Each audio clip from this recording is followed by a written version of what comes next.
Hello दोस्तों, मैं अभिषेक शर्मा आपका हार्दिक स्वागत करता हूं बाजीराव नर्सिंग एकेडमी के ऑनलाइन प्लेटफॉर्म पर। और सभी विद्यार्थी अपनी सीट की पेटी बांध करके तैयार रहे। बाजीराव नर्सिंग एकेडमी से आपकी सफलता का विमान कुछ ही क्षणों में उड़ने के लिए तैयार है। तो आज अपन डील करने जा रहे हैं बहुत ही धांसू और इंपॉर्टेंट टॉपिक के बारे में, रिकेट्सियल डिजीज के बारे में। रिकेट्सियल डिजीज क्या होती है, कौन कौन से इसमें डिजीज आती है, क्या इसके साइन सिम्टम होते हैं, इंक्यूबेशन पीरियड क्या होता है, रिजर्वायर कौन कौन होता है, वेक्टर क्या होता है और इसका पॉजिटिव एजेंट क्या होता है, इन सभी के बारे में, ट्रीटमेंट क्या देना है, इसके सभी के बारे में वन बाय वन करके पढ़ने वाले। तो मैक्सिमम अपने दोस्तों तक क्लास को शेयर कर दीजिए ताकि हर कोई कॉम्पिटिटिव एग्जाम में बहुत ही ज्यादा इंपॉर्टेंट टॉपिक है, यहाँ से क्वेश्चन जरूर आता है। बात करेंगे रिकेट्सियल डिजीज के बारे में। रिकेट्सियल डिजीज क्या होती है, कैसे फैलती है। तो रिकेट्सियल डिजीज एक ऐसी डिजीज होती है जो कि मेनली ट्रांसफर होती है या तो किसी के बाइट करने से। अब बाइट में क्या हो सकता है कि वेक्टर बोर्न के थ्रू हो सकती है, जैसे मान लीजिए फ्लिया हो सकता है, या फिर क्या हो सकती है, यहाँ पर टिक देखने को मिल सकता है, लाउस हो सकता है। इनके द्वारा क्या होती है, एक पर्सन से दूसरे पर्सन में बाइट करने के द्वारा ट्रांसफर हो सकती है, या फिर इन्फेक्टियस फ्लूइड्स की वजह से ट्रांसफर हो सकती है, like that the contaminated faeces की वजह से एक पर्सन से दूसरे पर्सन में ये ट्रांसमिट हो सकती है। तो कौन कौन सी डिजीजेज होती है रिकेट्सियल डिजीज, उन सभी के बारे में वन बाय वन करके अपन इनका पहले ग्राफ बनाएंगे और उसके बाद में यहाँ पर आपको 5 लाइनों में, आप 5 टॉपिक में इनको डिवाइडेड करते हैं। सबसे पहले पढ़ना होगा आपको कि डिजीज कौन सी होती है, एजेंट, पॉजिटिव एजेंट क्या होगा, वेक्टर कौन सा होता है, रिजर्वायर क्या होगा और उसका इंक्यूबेशन पीरियड क्या होता है। सभी का एक साथ में अपन पढ़ते हुए चलेंगे। तो यहां पर आपको स्टार्ट करते हैं। सबसे पहले यहां पर आपको एक साइड लिखना है डिजीज के बारे में कि डिजीज कौन सी होती है। सेकंड नंबर पे आपको लिखना है उसका पॉजिटिव एजेंट के बारे में कि उसका पॉजिटिव एजेंट कौन सा होगा। उसके बाद में आपको लिखना है कि इसका जो भी वेक्टर होता है वो वेक्टर कौन सा होता है। तो यहां पर आपको लिखना है वेक्टर। फोर्थ नंबर पे आपको लिखना है कि उसका जो रिजर्वायर होता है वो कहां कौन देखने को मिलेगा। और लास्ट में लिखना है आपको इंक्यूबेशन पीरियड के बारे में कि उस डिजीज का इंक्यूबेशन पीरियड आईपी कितना होता है, इंक्यूबेशन पीरियड होगा वो कितना देखने को मिलेगा। तो ये सभी पॉइंट है, आपको वन बाय वन करके आपको अपनी कॉपी में लिखते जाना है। साथ के साथ में यहाँ पर आपको फर्स्ट लिखना है कि डिजीज कौन सी होती है, पॉजिटिव एजेंट क्या होगा, वेक्टर क्या होता है, रिजर्वायर कौन देखने को मिलेगा और इसका इंक्यूबेशन पीरियड होता है कितना होता है। तो सबसे पहले बात करते हैं टाइफस ग्रुप के बारे में पढ़ेंगे। तो यहाँ पर आपको सबसे पहले डिजीज में टाइफस ग्रुप की बात करते हैं कि टाइफस ग्रुप में अब कौन कौन सी डिजीजेज आती है, इन सभी डिजीजेज के बारे में पढ़ने वाले। तो टाइफस ग्रुप की जो फर्स्ट डिजीज होती है वो होती है epidemic typhus, scrub typhus, murine typhus. तो बात करें यहाँ पर एपिडेमिक टाइफस के बारे में, तो यहाँ पर ए लगा करके लिखिए एपिडेमिक टाइफस। Epidemic typhus. अब इसका पॉजिटिव एजेंट क्या देखने को मिलेगा, तो पॉजिटिव एजेंट होता है रिकेट्सिया प्रोवाजेकी। तो रिकेट्सिया, आर का मतलब होगा रिकेट्सिया। तो मैं बार बार में पूरा रिकेट्सिया नहीं लिखने वाला, यहां पर लिखूंगा आर का मतलब है रिकेट्सिया प्रोवाजेकी। रिकेट्सिया प्रोवाजेकी होता है वो क्या होता है, इसका पॉजिटिव एजेंट होगा एपिडेमिक टाइफस का। बात करते हैं यहाँ पर कि वेक्टर क्या होता है, तो वेक्टर होगा इसका लाउस होता है। लाउस क्या है, इसका वेक्टर है। रिजर्वायर की बात करें कि रिजर्वायर किसमें देखने को मिलेगा, तो ये रिजर्वायर होता है ह्यूमन होता है, वो इसका रिजर्वायर होता है। बात करें इसके इंक्यूबेशन पीरियड के कि इसका इंक्यूबेशन पीरियड कितना देखने को मिलेगा, तो इसका इंक्यूबेशन पीरियड होता है 1 से 2 वीक का इसका इंक्यूबेशन पीरियड होता है। तो एपिडेमिक टाइफस होता है, टाइफस ग्रुप का एक डिजीज होती है। इसका जो पॉजिटिव एजेंट होगा रिकेट्सिया प्रोवाजेकी होता है। बात करें वेक्टर की, तो वेक्टर इसका लाउस होता है। रिजर्वायर ह्यूमन में ये रिजर्वायर के रूप में रहता है और 1 से 2 वीक का इसका 1 to 2 वीक का इसका इंक्यूबेशन पीरियड होता है। बात करें बाद में स्क्रब टाइफस के बारे में, तो सेकंड नंबर पे आपको बी लगाकर लिखना है स्क्रब टाइफस। स्क्रब टाइफस के बारे में बात करते हैं। स्क्रब टाइफस का जो पॉजिटिव एजेंट होता है वो होता है रिकेट्सिया सुसुगैमुसी।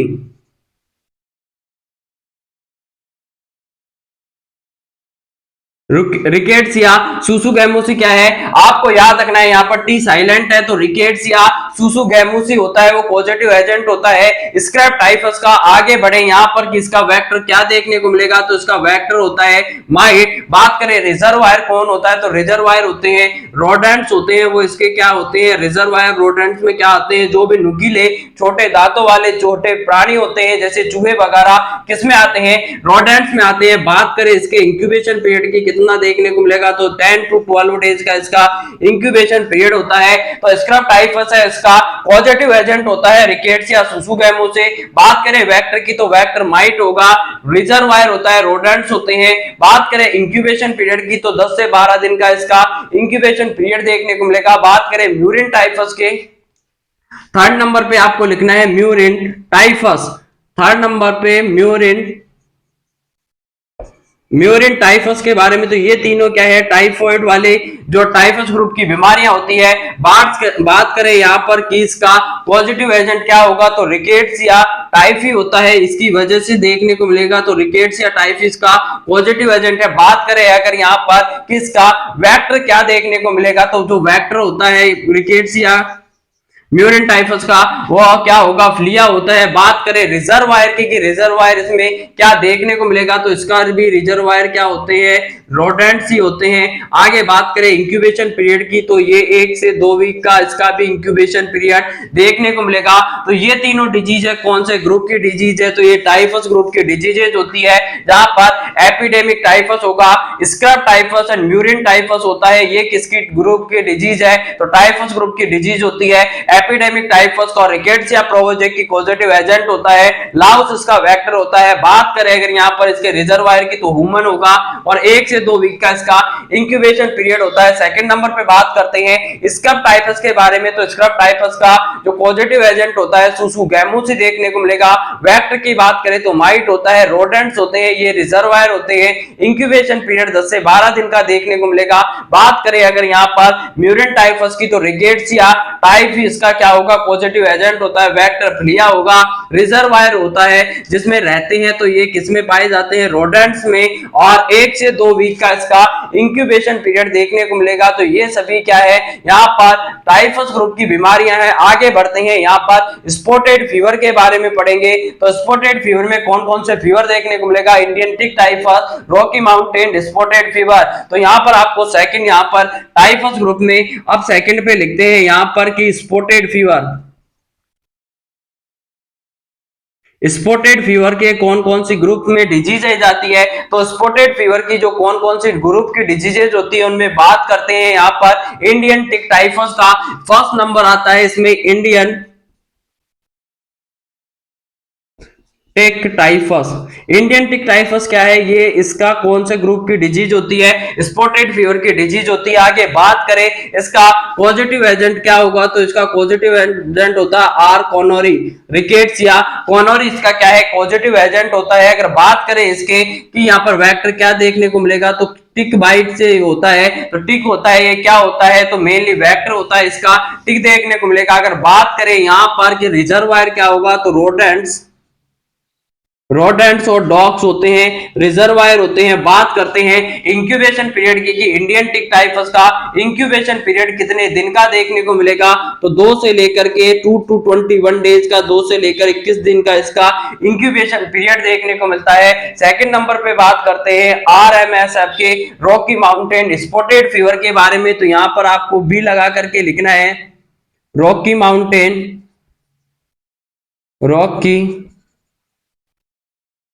Mountain spotted fever. तो आप लोग कहोगे कि सर आज आप डिजीज पढ़ा रहे हो या पहाड़ पर चढ़ाने की बात कर रहे हो या फिर माउंट एवरेस्ट पर चढ़ा रहे हो, तो आज आपको बता दें कि बहुत ही ज्यादा इंपॉर्टेंट डिजीज है, रिकेट्सियल डिजीज है, जो कि इसमें रॉकी माउंटेन स्पॉटेड फीवर, ये कोई पहाड़ पे चढ़ने वाली बीमारी नहीं है मेरे दोस्तों, ये है रॉकी माउंटेन स्पॉटेड फीवर के नाम से इसको जानते हैं, या अगर इसको शॉर्ट फॉर्म में बोले तो RMSF के नाम से इसको जाना जाता है, रॉकी माउंटेन स्पॉटेड फीवर के नाम से इसको जाना जाएगा। बात करें अगर इसके पॉजिटिव एजेंट की, तो पॉजिटिव एजेंट्स होता है रिकेट्स या रिकेट्सी।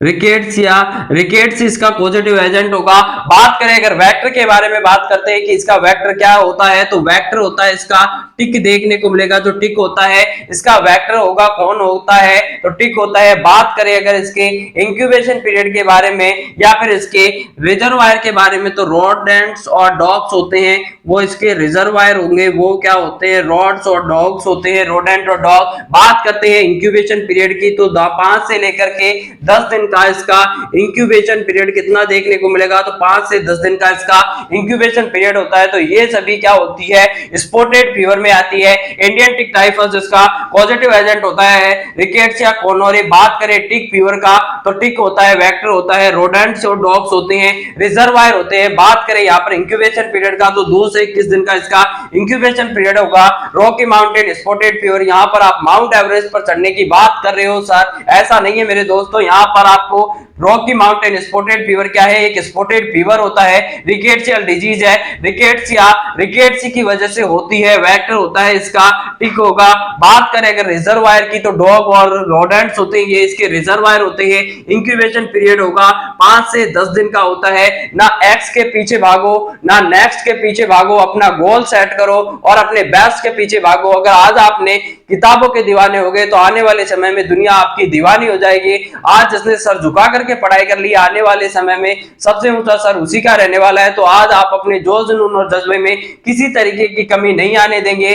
आज अगर आप रिकॉर्ड वही तोड़ते हैं जिनकी रगों में खून नहीं बल्कि लक्ष्य पाने के लिए जुनून दौड़ता है, आगे बढ़ते हैं। ये क्या है, ये आपका स्पॉटेड फीवर हो गया।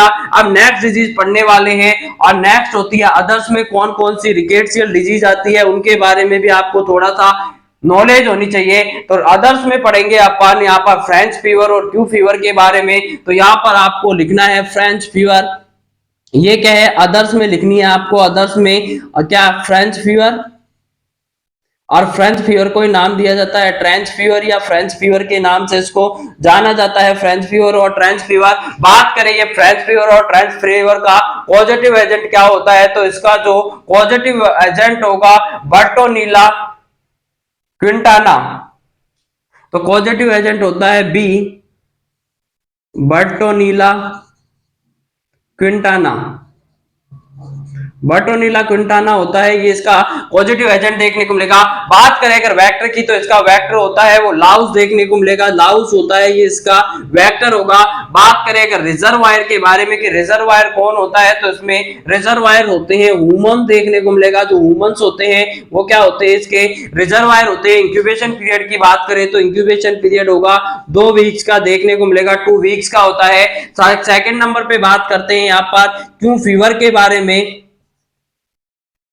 क्यू फीवर, अब क्यू फीवर क्या होता है इसके बारे में बात करेंगे। तो Q fever is also known as 5 day fever. Q fever को 5 डे फीवर के नाम से भी जाना जाता है। अपन ने पहले भी पढ़ा हुआ था कि 5 डे फीवर किसे कहते हैं, 3rd डे फीवर किसे कहते हैं। मैं तीनों चारों को एक साथ में क्वेश्चन लिखा दूंगा, 3-4 क्वेश्चन एक साथ देखोगे तो वहां पर आपको कंफर्म हो जाना है, अपनी नोटबुक लेकर के उसको छाप लेना है, क्योंकि वहां से एक क्वेश्चन जरूर आता है। बात करें क्यू फीवर के बारे में, 5 डे फीवर के नाम से भी इसको जाना जाता है। अब इसका पॉजिटिव एजेंट क्या देखने को मिलेगा, तो पॉजिटिव एजेंट होता है इसका कॉक्सिला बुर्नेटी। कॉक्सिला बुर्नेटी होती है, ये इसका क्या होगा, पॉजिटिव एजेंट देखने को मिलेगा। कॉक्सिला बुर्नेटी के नाम से जानते हैं। बात करें अगर इसका कि इसका क्या वेक्टर होता है, क्या होगा, नील होगा, या फिर हो सकता है ये इनहेलेशन की वजह से होने वाली डिजीज होती है, या तो होगा ही नहीं या होगा तो इनहेलेशन होता है। बात करें यहाँ पर एक किस किस में रिजर्वायर होता है, तो कैटल्स में देखने को मिल सकता है, गॉट में हो सकता है, शिप में हो सकता है। शिप का मतलब होता है भेड़ और गॉट का मतलब होता है बकरी में देखने को मिलेगा। इंक्यूबेशन पीरियड की बात करें तो 2 to 3 वीक का इसका इंक्यूबेशन पीरियड्स होता है। तो ये बहुत ही ज्यादा इंपॉर्टेंट टॉपिक है आपका। जल्दी से आप अपने नोटबुक में जल्दी से छाप लीजिए और जल्दी से आप स्क्रीनशॉट ले लीजिए। फिर आगे बढ़ते हैं, इनके बारे में पढ़ेंगे 1 by 1 करके। 3 डे फीवर किसे कहते हैं, 4 डे फीवर किसे कहते हैं, 5 डे फीवर किसे कहते हैं, 5 डे डिजीज किसे कहते हैं, और 7 और 8 डे डिजीज किसे कहा जाता है। तो इन सभी के बारे में 1 वन बाय वन करके पढ़ने वाले कि जहां तेरी याद ना आए वो तन्हाई किस काम के, जो बिगड़े रिश्ते ना बना दे वो खुदाई किस काम की, बेशक हमें जाना है अपनी मंजिल तक पर जहां से अपने ना दिखाई दे वो ऊंचाई किस काम की, वो ऊंचाई किस काम की कि मंजिल को भुलाकर जिया तो क्या जिया, है दम तुझमें तो उसे पा कर दिखा, लिख दे खून से अपने कामयाबी की कहानी और बोल दे उस किस्मत को कि है दम तुझमें तो उसे मिटा करके दिखा। तो जल्दी से आप अपने स्क्रीनशॉट ले लीजिए, फिर आगे बढ़ते हैं और सभी को साथ के साथ में इसके साथ आपको अपनी नोटबुक में भी नोट करना है इनको। अब अपन पढ़ते हैं यहाँ पर थर्ड डे फीवर किसे कहते हैं। तो पहले भी अपन ने पढ़ा हुआ है कि जो मीजल्स होता है, मीजल्स और जर्मन मीजल्स आपने पढ़ा था। German measles is also known as rubella and measles is also known as rubeola. तो जर्मन मीजल्स को नाम दिया जाता है 3 डे फीवर या फिर रूबेला के नाम से जानते हैं। बात करें अगर यहाँ पर 4 डे फीवर की तो वहां पर मीजल्स को या रूबियोला को कहेंगे। 5 डे फीवर आपने पढ़ लिया है, Q fever is also known as the 5 day fever, जो कि कॉक्सेला बुर्नेटी के द्वारा होता है। 2 से 3 वीक का इसका इंक्यूबेशन पीरियड देखने को मिलेगा। तो ये सभी बहुत ही ज्यादा इंपॉर्टेंट टॉपिक है आपके लिए, आने वाली देश और दुनिया की हर कॉम्पिटिटिव एग्जाम में यहाँ से क्वेश्चन पूछा जाता है रिकेट्सियल डिजीज से। बहुत ही ज्यादा इंपॉर्टेंट टॉपिक है और मैं यहाँ पर आपको 4 क्वेश्चन देने वाला हूं। तो जल्दी से आप अपने फुल कंसंट्रेशन के साथ में पेन कॉपी उठाकर तैयार रहे। तो यहां पर आपको लिखना है कि 3 day fever, 4 day fever, 3 day fever, 4 day fever, 5 day fever, 5th day disease,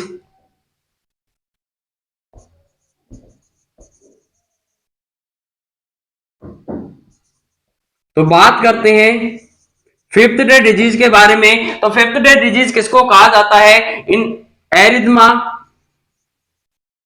इन्फेक्टियोसम। Erythema इन्फेक्टियोसम को क्या कहा जाता है? 5th डे डिजीज के नाम से जानते हैं। 5th डे फीवर आपने पढ़ा था कि Q fever is also known as the 5th day fever के नाम से जाना जाता है, कॉक्सेला बुर्नेटी के द्वारा होता है। बात करें 4 डे फीवर की तो इसे नाम दिया जाता है मीजल्स को, मीजल्स या फिर इसे कहते हैं rubeola, rubeola is also known as measle. और बात करें 3rd डे फीवर की तो इसे रूबेला के नाम से जाना जाता है और रूबेला को नाम दिया जाता है जर्मन मीजल्स कह सकते हैं या रूबियोला के नाम से इसको जाना जाता है। बहुत ही ज्यादा इंपॉर्टेंट टॉपिक है, यहाँ पर 1 2 3 4 क्वेश्चन है, चारों के चारों इंपॉर्टेंट है। 3rd डे फीवर रूबेला या जर्मन मीजल्स को कहेंगे। 4th डे फीवर होता है वो मीजल्स या फिर इसको नाम दिया जाता है रूबियोला के नाम से जाना जाता है। बात करें 5th डे फीवर की तो इसे क्यू फीवर के नाम से जानते हैं। और बात करें 5th डिजीज के बारे में पूछ लिया जाए कि 5th डे डिजीज कौन सी होती है तो इसे एरिथमा इन्फेक्टियोसम के नाम से जाना जाता है। तो ये सभी बहुत ज्यादा इंपॉर्टेंट टॉपिक है आपके लिए, कोई सा भी क्वेश्चन है एग्जाम में आ सकता है तो बहुत ज्यादा इंपॉर्टेंट रहने वाला है। 7th डे डिजीज और 8th डे डिजीज होती है वो किसे कहा जाता है? टिटनस नियोनेटोरम को कहा जाता है। तो ये सभी इंपॉर्टेंट टॉपिक है आपके लिए, आने वाले दुनिया के हर कोई एग्जाम में बहुत ज्यादा अपना क्या रखते हैं, वैल्यू रखते हैं या बहुत ज्यादा वेटेज रखने वाली ये क्वेश्चन है। यहाँ से बहुत क्वेश्चन आते हैं। एक क्लास ऐसी होगी जिसमें पूरी महामैराथन क्लास ली जाएगी आपकी राजस्थान सीएचओ से पहले, जिसमें एक वंश आपने जहां से कम्युनिटी स्टार्ट की है और उसके एंड तक अपनी लगभग आपने पूरी कम्युनिटी डील कर ली है। 1 2 टॉपिक बचे हुए हैं जो कि आपके प्रोग्राम से रिलेटेड है, कौन सा प्रोग्राम कब आया था, इन सभी को एक साथ लिखाया जाएगा। पूरी डिजीज के इंक्यूबेशन पीरियड को आपको एक साथ लिखा दिया जाएगा और एक महामैराथन क्लास ली जाएगी 3-4 घंटे की, जिसमें आपको पूरी कम्युनिटी में आने वाले हर कोई एक मोस्ट इंपोर्टेंट क्वेश्चन के बारे में आपको डील करवाया जाएगा। तो एक 1 बाय 1 करके पूरी कम्युनिटी को एक छोर से लेकर के दूसरे छोर तक एक क्लास में पूरी क्लास को घुमा करके आपके सबसे ज्यादा इंपॉर्टेंट क्वेश्चन वहां लाए जाएंगे। तो वो आगे आएगी आपके राजस्थान सीएचओ से पहले आपको एक बड़ी क्लास देखने को मिलेगी जिसमें आपको पूरी कम्युनिटी का सारांश देखने को मिलेगा। तो वीडियो को बिना स्किप किए देखना है। आगे बढ़ते हैं, अब इसके बारे में अपन बात करेंगे। आगे आपने क्या कर लिया इसका, अब बात करें कि जो भी रिकेट्सियल डिजीज होती है उन रिकेट्सियल डिजीज के क्या क्या साइन एंड सिम्टम हो सकते हैं। तो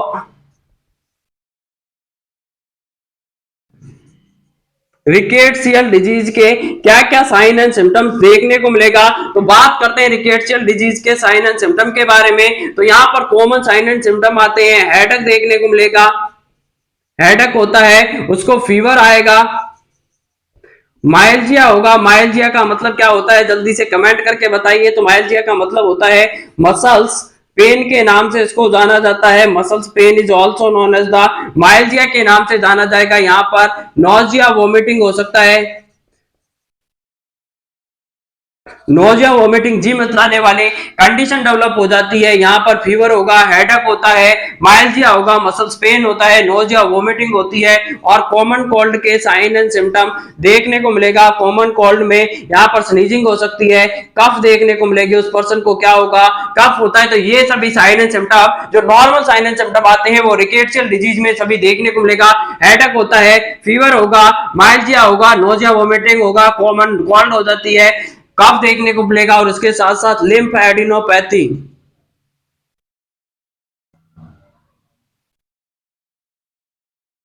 लिम्फ एडिनोपैथी का मतलब होता है जो लिम्फ नोड का enlargement of the lymph node का हो जाना, एनलार्ज हो जाना, लिम्फ नोड का एनलार्ज हो जाता है, उसे लिम्फ एडिनोपैथी के नाम से जानते हैं। तो ये सब इसके साइन एंड सिम्टम है। अब बात कर लेते हैं इसके ट्रीटमेंट के बारे में कि इसका ट्रीटमेंट क्या होगा। तो बात करें अगर रिकेट्सियल डिजीज के ट्रीटमेंट के लिए ड्रग ऑफ चॉइस क्या होती है, तो इसका जो ड्रग ऑफ चॉइस होती है doxycycline is the drug of choice. Doxycycline is the drug of choice होती है डॉक्सीसाइक्लिन। तो ये आपको इंपॉर्टेंट टॉपिक है, यहां से क्वेश्चन आता है कि सभी रिकेट्सियल डिजीज की जो ड्रग ऑफ चॉइस होती है कौन सी होती है। तो doxycycline is the drug of choice in the all rickettsial disease. सभी रिकेट्सियल ड्रग की जो रिकेट्सियल डिजीज की ड्रग ऑफ चॉइस होती है यहाँ पर क्या देखने को मिलेगा, डॉक्सीसाइक्लिन होती है। तो ये बहुत ही ज्यादा इंपॉर्टेंट टॉपिक है, जल्दी से आप इसका स्क्रीनशॉट ले सकते हैं। एक क्वेश्चन है यहाँ से, बहुत ज्यादा इंपॉर्टेंट रहने वाले टॉपिक है, बहुत ज्यादा आपके एग्जाम में आने वाले बार बार रिपीट होने वाले क्वेश्चन है। तो बिना स्किप के वीडियो देखना है, पूरे मैक्सिमम अपना कंसंट्रेशन है, फोकस है, कम पढ़े लेकिन जरूर पढ़े आपको कंटिन्यूटी में, क्योंकि सफलता होती है वो समय मांगती है। सफलता एक दिन में नहीं मिलती सफलता, लेकिन एक दिन जरूर मिलती है और उस दिन के लिए आपको दिन रात जा करके मेहनत करनी पड़ती है। एक बड़ा व्यक्ति बनने के लिए या सफल बनने के लिए बातों से नहीं बल्कि रातों से लड़ना पड़ता है। और जिम्मेदारियां ऐसी चीज होती है जो रातों की नींद उड़ा देती है। हर रातों में जागने वाला हर लड़का आशिक नहीं होता है, इसलिए जिम्मेदारियां होती है सभी के जीवन में आती है, लेकिन आपको जिम्मेदारियों से भली बातें परिचित होकर के उनका सामना करना है, डट करके मुकाबला करना है। और रिकॉर्ड वही तोड़ते हैं जिनकी रगों में खून नहीं बल्कि लक्ष्य पाने के लिए जुनून दौड़ता है। तो आपकी रगों में वो उबाल वाला, वो जोश जुनून जज्बा वाला खून पैदा करिए ताकि आप जल्दी से जल्दी अपने लक्ष्य को पा लेकर और अपने परिवार का नाम रोशन कर सके। तो जल्दी से जल्दी आपको कि क्या फर्क है खुदा और पीर में, क्या फर्क है किस्मत और तकदीर में, मिले कभी है सफलता तो निराश मत होना और सोचना कि कुछ इससे भी बेहतर लिखा है मेरी तकदीर में, कुछ इससे भी बेहतर लिखा है मेरी तकदीर में। तो यहाँ पर अपन डील करने वाले हैं, ये बहुत ही ज्यादा इंपॉर्टेंट टॉपिक है आपका। तो ये आपको डील कर लिया है। अब आगे बढ़ते हैं, drug kit available at the different centre, कौन कौन से सेंटर पर कौन कौन से ड्रग किट अवेलेबल होती है, ये भी इंपॉर्टेंट टॉपिक है। छोटा सा टॉपिक है, 5 मिनट का टॉपिक है, जल्दी से आप अपने कंसंट्रेशन को मेंटेन करके रखिए और पढ़ते हैं अपन छोटे से टॉपिक के बारे में, लेकिन इंपॉर्टेंट है, छोटा है लेकिन खोटा है। जब भी यहाँ पर आपने कॉमेंट्री देखी होगी, मैच देखा होगा, यहाँ पर जब भी ईशान किशन छोटा सा है लेकिन जब वो छक्के लगाता है तो यहाँ पर कॉमेंट्री वाले कहते हैं कि छोटी गेंद खोटी गेंद और छोटा सा बल्लेबाज है, छोटा है लेकिन खोटा है बहुत ज्यादा। तो यहाँ पर लेकिन अभी वो चल नहीं रहा है, आपने देखा होगा यहाँ पर अभी में। लेकिन बात करते हैं यहाँ पर आप छोटे से टॉपिक के बारे में कि ड्रग किट अवेलेबल है डिफरेंट हेल्थ सेंटर पर, कौन कौन सी किट अवेलेबल होती है उनके बारे में पढ़ते हैं। तो यहाँ पर kit available at different health centre, different health centre पर कौन कौन सी किट होती है जो अवेलेबल होती है, डिफरेंट हेल्थ सेंटर पर कौन कौन सी किट है वो अवेलेबल होती है, उन सभी किट के बारे में पढ़ने वाले। तो बात करें यहाँ पर ड्रग किट ए के बारे में, ड्रग किट ए, ड्रग किट ए में क्या होता है, तो ड्रग किट ए में वो सभी दवाइयां आती है, आयरन फोलिक एसिड वाले टैबलेट्स होगी। तो यहाँ पर ड्रग किट ए में क्या क्या होता है ये आपको लिखना है। तो यहाँ पर आपको ड्रग किट ए में क्या होता है, तो आयरन फोलिक एसिड की टैबलेट होती है, आयरन फोलिक एसिड की टैबलेट होगी। बात करें यहाँ पर जो किस किस को दी जाती है, तो यहाँ पर दी जाती है ये प्रेग्नेंट वुमन को दी जाती है, भाभी जी को दी जाती है, और उसके साथ साथ किसको दी जाती है, चिल्ड्रंस को दी जाती है। आगे बढ़ते हैं, यहाँ पर आयरन फोलिक एसिड का सिरप देखने को मिलेगा, आयरन फोलिक एसिड की सिरप होती है। जिंक का टैबलेट देखने को मिलेगा, जिंक टैबलेट होती है। कोट्रिमोक्साजोल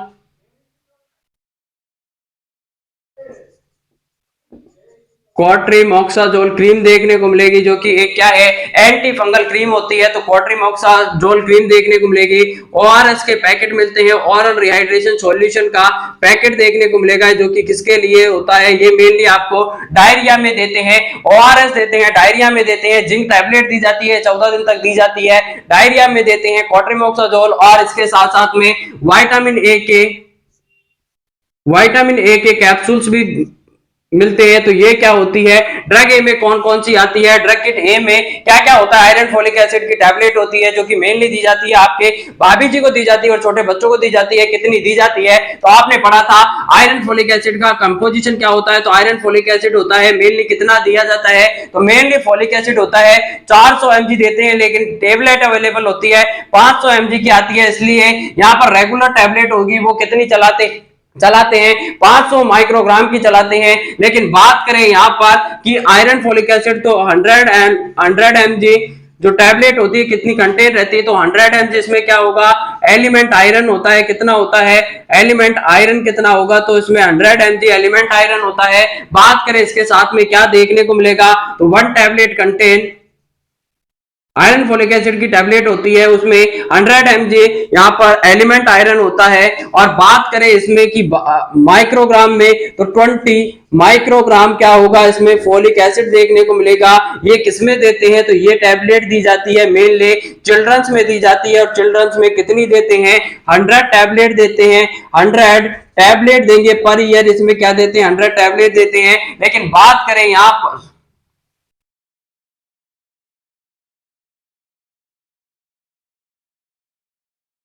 यहाँ पर बात करेंगे यहाँ पर टैबलेट के बारे में, तो आयरन फोलिक एसिड का 100 mg होता है, आयरन फोलिक एसिड होगा। यहाँ पर बात करें अगर प्रेग्नेंट की बात करते हैं सबसे पहले कि प्रेग्नेंट लेडी में कितना देते हैं, तो प्रेगनेंसी में कितना देंगे, तो यहाँ पर 100 mg एलिमेंट आयरन होगा, 100 mg एलिमेंट आयरन दिया जाता है। एलिमेंट आयरन कितना होगा, 1 टैबलेट में 100 mg होता है। उसके साथ में कितना देंगे, तो 500 माइक्रोग्राम क्या दिया जाता है, 500 माइक्रोग्राम फोलिक एसिड होगा। लेकिन अगर एक्चुअल डोज की बात पूछी जाए कि प्रेगनेंसी में कितना माइक्रोग्राम फोलिक एसिड की रिक्वायरमेंट होती है, तो 400 माइक्रोग्राम पर डे के हिसाब से देते हैं। बात करें पर टैबलेट 400 की नहीं आती है, इसलिए 500 में अवेलेबल है, इसलिए 500 वाली टैबलेट देते हैं। वरना अगर एक्चुअल पूछी जाए तो 400 माइक्रोग्राम होगा, तो 500 माइक्रोग्राम फोलिक एसिड होता है। ये किसके लिए होगा, प्रेगनेंसी में देते हैं। लेडी, प्रेग्नेंट लेडी या भाभी जी को दी जाती है। कितने दिन तक देते हैं, फॉर 100 टैबलेट या 100 डेज के लिए दिया जाता है। तो 100 डे के लिए 100 टैबलेट देते हैं। आगे बात करें अगर चिल्ड्रंस में कैसे देते हैं, तो चिल्ड्रंस में दी जाती है यहाँ पर 100 mg की जगह एलिमेंट आयरन होगा, वो कितना होगा, 20 mg एलिमेंट आयरन देखने को मिलेगा। और इसके साथ साथ में क्या होता है, यहाँ पर 100 माइक्रोग्राम की फोलिक एसिड दिया जाता है। ये चिल्ड्रंस में देते हैं। 100 टैबलेट देंगे पर ईयर के हिसाब से 100 टैबलेट दी जाती है। तो ये इसका कंपोजिशन होता है। तो यहाँ पर आपको याद रखना है, बहुत ज्यादा इंपॉर्टेंट है। प्रेग्नेंट में 100 mg एलिमेंट आयरन देते हैं और उसके साथ में 500 माइक्रोग्राम का फोलिक एसिड दिया जाता है। क्योंकि अगर एग्जैक्ट ही बात पूछी जाए तो वहां पर 400 आपको आंसर करना होता है, 400 की जरूरत होती है, लेकिन 400 की अवेलेबल नहीं होती है, इसलिए 500 माइक्रोग्राम की टैबलेट दी जाती है। प्रेगनेंसी में 100 डेज तक देते हैं। बात करें अगर यहाँ पर चिल्ड्रंस का, तो ये सभी अपन ने पहले पढ़ा हुआ है, एंटीनेटल केयर में सभी को पढ़ाया हुआ है। बात करें 20 mg element iron plus 100 microgram folic acid दिया जाएगा। यहाँ पर 100 टैबलेट देते हैं पर ईयर के हिसाब से। सेकंड नंबर पे बात करेंगे ड्रग किट बी में क्या आता है, तो ड्रग किट बी होगा, उसमें सभी एसेंशियल ड्रग्स आती है। तो ड्रग किट बी में क्या देखने को मिलेगा, तो all essential drug kit, all essential drug किसमें आती है, drug kit B. Second number पे बात करते हैं ड्रग किट बी के बारे में कि ड्रग किट बी में क्या आगा, drug kit B, drug kit B में क्या आता है, तो all essential drug, all essential drugs किसमें आती है, ड्रग किट बी में ऑल एसेंशियल ड्रग आएंगे। बात करते हैं ड्रग किट सी के बारे में, तो इसे इक्विपमेंट किट के नाम से जानते हैं। ड्रग किट से, ड्रग किट सी में क्या आता है, तो इक्विपमेंट किट के नाम से भी इसे जाना जाता है। तो इक्विपमेंट किट होती है, इसमें सभी इक्विपमेंट्स आते हैं, तो इसे इक्विपमेंट किट के नाम से जाना जाता है। बात करें यहाँ पर पीएससी पर, तो बीएससी पर पीएससी इक्विपमेंट किट होती है। बात करें सीएससी पर कि सीएससी पर क्या देखने को मिलेगा, एट पीएससी पर क्या होता है, तो पीएससी इक्विपमेंट किट कहां पर पाई जाती है, एट पीएससी पर, तो पीएससी इक्विपमेंट किट होगा, पीएससी इक्विपमेंट्स किट कहां पर होती है, पीएससी पर होती है। बात करें एट सीएससी की सीएससी पर कौन कौन सी किट होती है, तो एट सीएससी लेवल पर कौन कौन सी किट होती है। बात करें यहां पर अगर सीएससी लेवल की किट के बारे में, तो किट ई पाई जाती है, कहां पर होती है, सीएससी पर होती है किट ई। और किट ई को किट ई में क्या होता है, तो किट ई में पाया जाता है, यहां पर आपको क्या देखने को मिलेगा, किट ई में क्या होता है, लेप्रोटोमी सेट होगा। लेप्रोटोमी सेट किसमें होता है, तो लेप्रोटोमी सेट होगा, किट ई में होता है। बात करें अगर यहां पर किट एफ की बात करें, तो किट एफ में क्या देखने को मिलेगा, mini laparotomy set, mini laparotomy set किसमें देखने को मिलता है, तो मिनी लेप्रोटोमी सेट होता है किट एफ में होगा। बात करें अगर किट जी में क्या होता है, तो आईयूडी इंसर्शन सेट किसमें होगा, किट जी में, किट जी में क्या देखने को मिलेगा, आईयूडी इंट्रायूटेराइन डिवाइसेस को इंसर्शन किया जाता है, वो सेट पाया जाता है, तो इसे आईयूडी इंसर्शन सेट होता है, किसमें देखने को मिलेगा, किट जी में होता है। बात करें किट एच के बारे में, किट एच में क्या देखने को मिलेगा, तो किट एच में वैसेक्टोमी सेट होता है। वैसेक्टोमी किसमें किया जाता है, तो मेल में वैसेक्टोमी किया जाता है, ये एक परमानेंट कॉन्ट्रासेप्टिव मेथड होता है, तो वैसेक्टोमी सेट होता है, किट एच में देखने को मिलेगा। किट आई की बात करें, तो किट आई में क्या होता है, आई में क्या देखने को मिलेगा, तो आई में, किट आई में होता है नॉर्मल डिलीवरी सेट, किसमें देखने को मिलेगा, तो नॉर्मल जो डिलीवरी करवाई जाती है उसके लिए जो सेट पाया जाता है, किसमें देखने को मिलेगा, किट आई में होता है। बात करें आई के बाद में जे के बारे में, वैक्यूम एक्सट्रैक्शन सेट देखने को मिलेगा, किट जे में क्या पाया जाता है, vacuum extraction set, vacuum extraction set होता है, किसमें देखने को मिलेगा, तो किट जे में क्या होता है, वैक्यूम एक्सट्रैक्शन सेट देखने को मिलेगा। आगे बढ़ते हैं, जे के बाद में आपको के की बात करें, तो किट के में क्या देखने को मिलेगा, तो किट के होती है इसमें एम्ब्रियोटोमी सेट। एम्ब्रियोटोमी सेट किसमें देखने को मिलता है, एम्ब्रियोटोमी सेट किसमें देखने को मिलेगा, किट के में होता है। क्या कौन सा सेट होगा किट के में, तो यहाँ पर एम्ब्रियोटोमी सेट होता है। बात करें अगर किट के बाद में एल के बारे में, तो यूटेराइन इवैक्यूएशन सेट किसमें होगा, एल में होता है। किट एल की बात करें तो यूटेराइन इवैक्यूएशन, यूटेराइन आपने पढ़ा था यूटेराइन क्यूरिटी एंड इवैक्यूएशन के बारे में, किसमें यूज किया जाता है, मेनली अबॉर्शन के लिए यूज करते हैं। यूटेराइन इवैक्यूएशन सेट किसमें होता है, एल में देखने को मिलेगा। तो ये सभी कौन से क्या होते हैं, किट्स होती है, जिसमें मेनली डिफरेंट डिफरेंट किट पाई जाती है सीएससी पर, और इसमें डिफरेंट डिफरेंट क्या पाया जाता है, इसमें अलग अलग तरीके के सेट्स होते हैं, उन्हें किट के नाम से। किट एम में क्या होगा, इक्विपमेंट फॉर एनेस्थेसिया के जो भी इक्विपमेंट पाए जाते हैं, कौन में देखने को मिलेगा, एम में होते हैं। किट एनेस्थेसिया के इक्विपमेंट होते हैं, तो यहाँ पर इक्विपमेंट फॉर एनेस्थेसिया के जो भी इक्विपमेंट होंगे वो किसमें होते हैं, इक्विपमेंट्स फॉर एनेस्थेसिया, एनेस्थेसिया के जो भी इक्विपमेंट्स होते हैं किट एम में देखने को मिलेगा। एम के बाद में आती है किट एन आएगी, और एन में क्या होता है, neonatal resuscitation set, neonatal resuscitation neonatal resuscitation set होता है, किसमें देखने को मिलेगा? नियोनेटल रिससिटेशन सेट होता है, एन में होता है। ओ की बात करें तो equipment and reagent for the blood test. N के बाद में एम आता है, sorry M kit N. O में क्या देखने को मिलेगा? तो ओ में होता है equipment.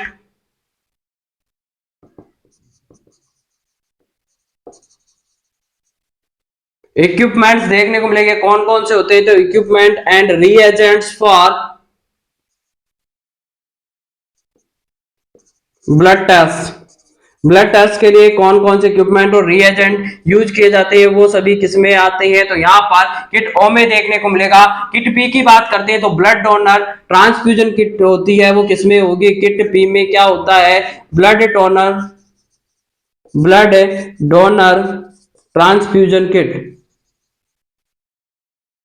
Blood donor transfusion kit के नाम से इसको जाना जाता है। किसमें होती है? किट पी में क्या होगा? ब्लड डोनर ट्रांसफ्यूजन किट होती है, या ब्लड डोनर ट्रांसफ्यूजन सेट देखने को मिलता है। किसमें देखने को मिलेगा? किट पी में। बात करते हैं यहाँ पर ड्रग ए में क्या होती थी? तो ड्रग किट ए में आपने देखा था folic acid, iron folic acid की टैबलेट था, आयरन फोलिक एसिड की सिरप थी, टैबलेट जिंक था, वह विटामिन ए का टैबलेट थी या विटामिन ए के कैप्सूल थे, उसके अलावा कोट्रिमोक्साजोल क्रीम थी, ओआरएस था। किट बी में देखा आपने कि ऑल एसेंशियल ड्रग्स होती है, ऑल एसेंशियल जो भी ड्रग्स होती है किट बी में आती है। किट सी में इक्विपमेंट किट होती है, पीएससी लेवल पर पीएससी इक्विपमेंट किट होगा। सीएससी लेवल की बात करें तो किट यू होती है जिसमें लेप्रोटोमी सेट होता है, लेप्रोस्कोमी के काम आता है। किट एफ की बात करें तो मिनी लेप्रोटोमी जो सेट होगा किट एफ में आता है। किट जी में आईयूडी इंसर्शन इंट्रायूटेराइन डिवाइसेस को इंसर्शन करने के लिए जो सेट यूज किया जाता है उसे आईयूडी इंसर्शन सेट के नाम से जाना जाता है। तो ये किसमें होता है? किट जी में देखने को मिलेगा। बात करें पूरा का पूरा आपने आईयूडी के बारे में पढ़ लिया है, जहां पर आपने गर्भ निरोधक युक्तियां या कॉन्ट्रासेप्टिव मेथड्स के बारे में पढ़ा था। बात करते हैं किट एच के बारे में, तो वैसेक्टोमी सेट होता है। वैसेक्टोमी किसमें की जाती है? मेल में की जाती है, परमानेंट मेथड होता है कॉन्ट्रासेप्शन का। जबकि ट्यूबेक्टोमी किसमें करते हैं? फीमेल में करते हैं, परमानेंट फीमेल स्टरलाइजेशन का मेथड होता है ट्यूबेक्टोमी। मेल में वैसेक्टोमी करते हैं, जो कि मेनली प्रचलित है एनएसवी नॉन स्काल्पल वैसेक्टोमी। आगे बात करें किट आई की, तो नॉर्मल डिलीवरी का जो सेट होता है वो किसमें देखने को मिलेगा? नॉर्मल डिलीवरी सेट किट आई में देखते हैं। बात करें किट जे के बारे में, तो यहां पर वैक्यूम एक्सट्रैक्शन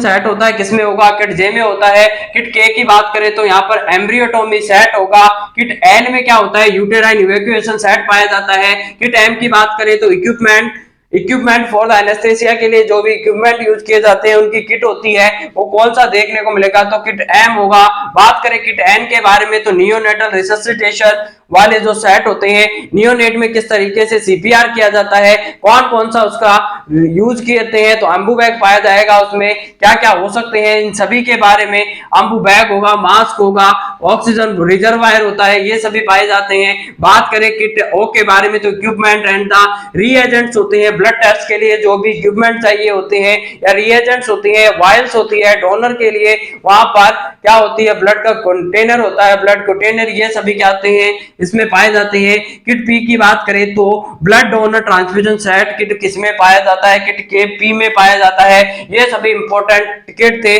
जो कि मेनली सीएससी पीएससी या नॉर्मल सब सेंटर लेवल पर देखने को मिलती है। आई होप, मैं ऐसी उम्मीद करता हूं कि आज का लेक्चर और आज की क्लास आपको बहुत पसंद आई होगी। अगर पसंद आई है तो मैक्सिमम अपने दोस्तों तक शेयर कर दीजिए, ताकि आने वाली हर कोई कॉम्पिटिटिव एग्जाम में सभी को इसका बेनिफिट मिल सके। आप कल भी विजेता थे, आज भी विजेता, और आने वाली हर एग्जाम में विजेता बनकर के उभरने वाले हैं। कि क्या फर्क है खुदा और पीर में, क्या फर्क है किस्मत और तकदीर में। मिले कभी सफलता तो निराश मत होना, और सोचना कुछ इससे भी बेहतर लिखा है मेरी तकदीर में, कुछ इससे भी बेहतर लिखा है मेरी तकदीर में। कि सीढ़ियां उन्हें मुबारक जिन्हें छत तक जाना है, हमारी मंजिल तो आसमां है, तो रास्ता भी हमने खुद ही बनाना होता है। तो यहाँ पर आपको किसी तरीके का आपको संघर्ष के साथ में पूरी तरीके से जोश जुनून और जज्बा कभी कम नहीं होना चाहिए। मेहनत के पीछे भागिए। आज अगर जो भी आप अगर मान लीजिए आपने सर झुकाकर पढ़ाई कर ली है, आने वाले समय में आपको सफलता है जरूर मिलने वाली है। सफलता का कोई शॉर्टकट नहीं होता है, सफलता एक दिन में नहीं मिलेगी, लेकिन एक दिन जरूर मिलती है। तो ना ही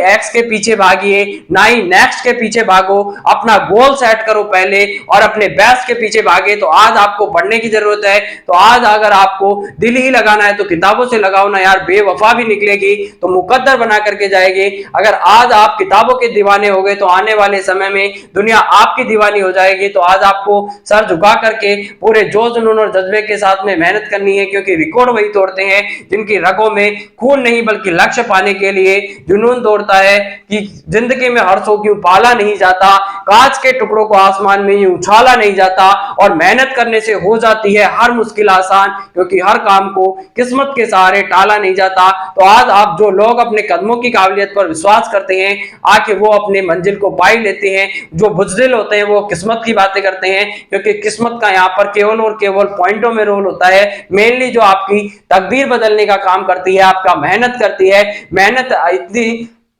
मेहनत इतनी खामोशी से करो कि सफलता शोर मचा देगी। तो एक दिन आपको मेहनत है पूरे आपको, क्योंकि सफलता और असफलता में केवल एक ही फर्क होता है। सफलता आपका परिचय दुनिया से करवाती है, लेकिन असफलता दुनिया का परिचय आपसे करवा देगी। इसलिए आपके पास समय नहीं है, क्योंकि दुख की बात यह है कि समय बहुत कम है, लेकिन सुख की बात यह है कि समय अब भी समय है, लेकिन समय के पास इतना समय नहीं है कि वो लौट कर आपको समय देगा। इसलिए वक्त ना लगाइए ये निर्धारित करने में कि आपको क्या करना है, वरना वक्त निर्धारित कर देगा कि आपका क्या करना है। इसलिए समय और समझदारी के बीच में तालमेल बिठाना बहुत जरूरी है, क्योंकि जब आपके पास समय रहता है तब समझदारी नहीं होती है, लेकिन जब आपके समझदारी आती है तब तक समय जा चुका होता है। क्योंकि समय होता है किसी का इंतजार नहीं करता है, क्योंकि ना तो समय ने किसी का आज तक इंतजार किया है, ना ही आने वाले समय में किसी का समय इंतजार करेगा। तो इसीलिए आपको आज का काम अभी करना है, आज ही करना है। कि जिसने किया कल जिसने कहा कल दिन गया टल, जिसने कहा परसों बीत गए बरसों, जिसने कहा आज उसने कहा रात। तो आज का काम आपको अभी करना है, और आज का काम अभी करोगे तभी आप एक विजेता बनकर के आप सफल होकर के उभरने वाले हैं। तो आपको जो ख्वाब पहली क्लास में देखा था उस क्लास को पूरा करने का अब समय आ गया है। तो आप अपने पूरे जोश जुनून और जज्बे को लगा दीजिए अपनी मेहनत में, और अपने लक्ष्य को पाने के लिए मिलते हैं आपसे बहुत जल्द नई क्लास में। तब तक के लिए Jai Hind, Jai Bharat, thanks to all, love you to all, धन्यवाद।